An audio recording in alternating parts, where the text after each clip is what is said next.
Alright, I'm going to show you all how to add additional memory to your Optiplex 9020 micro case. Just so you see, this is the very small version of the Optiplex line. First, you're going to start out by unscrewing the back. Just going to do that till it dangles. This doesn't actually come out. Then what you can do is you can press firmly on the bottom and push this little tab forward. Kind of slides the entire top of the case and the faceplate off. So you see what that looks like. It's going to be just something like that right there. Going to set that aside. Now for the ram's actually going to be located under this. Be very careful because this right here is a speaker and you tend to want to put your finger there on a few different points of removing this. So just be mindful of that. What you're going to do to start is remove this entire fan, the heatsink cooling unit. So you press in here on both of these two blue tabs. I don't know if you can see one there, one there. Press these in and you just kind of pull this up and out. Now, I wouldn't pull too far because you're going to wind up pulling these pins out if you're not careful.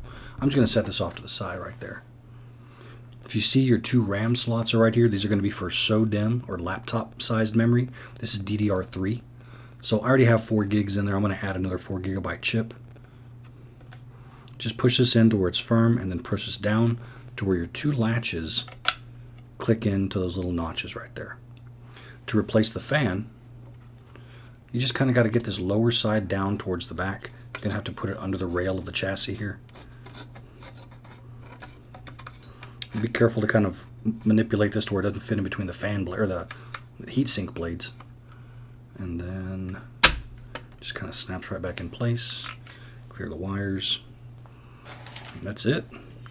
Put the case back on. You do have these 4 tabs on the inside right here that are going to go along the edges here. So the best thing to do is to line this up to where this little bitty tab in the back for the lock fits right inside the chassis.